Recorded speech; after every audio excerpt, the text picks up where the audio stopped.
This is Suzanne Cope, and I'm the Locavore in the city. Yesterday, I dragged my husband out to the suburbs to pick a bunch of strawberries. And today, I've learned that you need to process them very quickly, or else they're going to start going bad. And if there's one thing Steve hates, it's fruit flies. So this morning, I am going to process these for freezing. You can also use them to make jam and strawberry shortcake and other toppings, but I don't think I'm going to be needing those desserts right now, so I think I'm going to freeze. This is about 9.5 pounds of berries, and it's really easy, so stick with me. First, I need to wash them, obviously.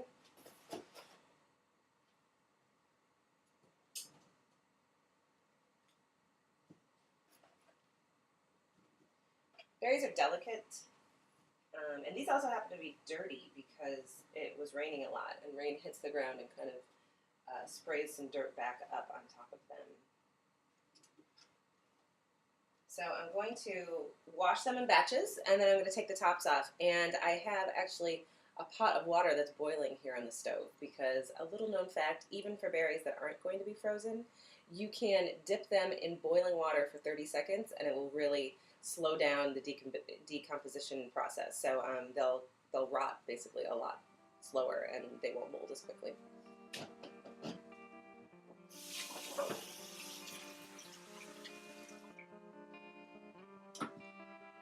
So again, I'm just taking the tops of the berries off. You just want the green parts kind of gone. So I dip in a little bit with the knife, getting as little bit of the flesh as possible, and put the tops over here. Ooh, I hear my water boiling. So there's a lot of reasons I like to pick my own berries. I like to call myself a locavore, which is not to say that I eat everything within a 100 or 200 or 500 mile radius, but a lot of people do strive to do that. But I believe that by really knowing where your food comes from, you're able to have higher quality food. You know if it has any pesticides in it. You know how far it's traveled to get to your plate. You know if it's a farm that is raising animals. You know the conditions that they live in. So I really think it's important for people to have a better relationship with their food, for people to know where things come from. In this case, I was looking for a pick-your-own strawberry farm, and I found one locally. I was going to my friend's house, about 30 miles away, on the north shore of Boston anyway, and so I looked to find where they might have pick-your-own strawberries. I remember going a lot when I was a kid. My grandmother and my mother and my aunts and my cousins and I would all go, and my grandmother would make tons of jam, and it just made the house smell amazing. But unfortunately, I never really helped her with the jam. She had my aunts and my mom, and my cousins and I were admittedly a little rambunctious, and so she would send us out to play. I didn't really make jam until I figured out on my own how to do it once I was living in Boston, and my grandmother was no longer alive. So my grandmother on my dad's side also made a lot of jam, and she also made a lot of canned goods.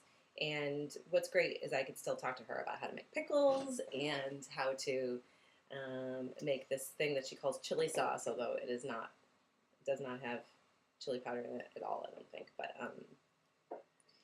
she had to make a lot of these things because she had a big garden out back, was feeding 5 kids and a husband, and that was how they were making ends meet. Another great tip, if I were making jam, comes from my grandmother. You need pectin to make jam, and so if you take some strawberries that are a little bit white, that aren't quite ripe, those have a lot more pectin than the strawberries that are super ripe. So the strawberries you really want in your jam are the ones that are the sweetest and the reddest, and they also have the least pectin. So Grandma says, always pick a couple unripe strawberries, throw them in with your jam making, and you'll end up with the right amount of natural pectin. But because I'm not making jam at the moment, I am not going to. So, of course, you can buy strawberries. Local farmers market is great. I guess the grocery store is okay, but my belief is that the grocery store, generally, you don't have local berries from the grocery unless you're from California. And so I like to pick my own because I know where they're coming from. I know how ripe they are. And strawberries, they don't ripen once they're off the vine. Unlike, say, melons and tomatoes, those all ripen after they've been picked, but strawberries won't. So that's why I say in the dead of winter, you buy some strawberries that look kind of nice, probably from California or some other faraway place, far away from me. I'm in Boston. And they're not going to taste very sweet. It's because they had to pick them so early that their flavors didn't have a chance to sweeten. Oops. That went overboard. I'm just going to do one batch for you, and then I'll continue to do the rest on my own. It's really, really easy. Also, if you're planning ahead, besides putting water on to boil, since that's going to take a few minutes, that would save you some time because while it's not too hot today, it's often hot in strawberry season. The other thing you might want to do is clear a little room in your freezer because I am going to be putting in a cookie sheet with my strawberries placed in a single layer on top of it. And you want that cookie sheet to be able to lie flat. Not forever, just until they freeze. All right, I have my first batch here, and I'm going to dip them in the boiling water, and then I am going to put them back in the colander just to drain. And then once I've just simply drained them, I'm going to place them on this cookie sheet lined with parchment, and I'm going to put them in the freezer.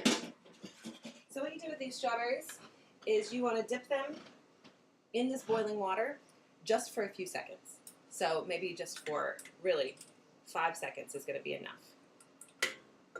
So I dump them in using my little fryer scoop. And then really I just dump them in and pull them out. You just want enough for them to all be submerged. Kill everything on there without starting to cook them. So I'm taking them out. I'm going to let them drain. They're still very firm, but all of that mold spores that make them start to mold so quickly in the bin, that's pretty much all dead. I know it's a great trick. So I think that's about good. So I'll just scoop it out. So I love frozen berries in the middle of winter because you're not, like I said before, you're not going to be able to get great fresh berries, like unless you live not in the Northeast, not in a lot of different places. So what I would recommend is finding a recipe where you want that really sweet berry taste without having to put a lot of sugar in it. But the berries aren't going to be the same consistency. You're not going to be putting these berries into, say, a fruit salad. So just keep that in mind when you're thinking about how you're going to use your berries in the future. So what you want to do is just let these completely dry. You know, maybe give them a few 5-10 minutes to dry, and then you're going to be spreading them out on this sheet of parchment. All right, berries are dried, and I'm just going to spread them out here on parchments. What you want, ideally, is a single layer. Not really touching if you can do it. I could fit even more on this, but I'm not going to. And you just pop them in the freezer. You want them maybe a couple hours until they're completely frozen, but in a perfect little strawberry form. That's your goal. There we go. So I'm going to continue to process these strawberries, and I just want to say that I am in a little tiny apartment kitchen. And if I can do it in this kitchen, which is the second floor of a duplex in the middle of the city in Somerville, Massachusetts, then anybody can do it. People think that they can't get fresh fruit and they can't preserve the fresh fruit, but really anybody can do it. In some ways, I think that living in a city gives you even more resources than a lot of places out in the country. You can talk to people, go to Skillshare classes, learn from your friends. Luckily, I have friends with slightly bigger kitchens, and we might get together and we'll can and we will preserve together. And so it's really fun. We have a little bit of a community that maybe we wouldn't have if we lived someplace else, but we also get a lot of things done, and we share our canned goods and our frozen goods. It's really exciting. So I'm going to keep processing some strawberries here. All right, I think I'm going to finish the rest of them.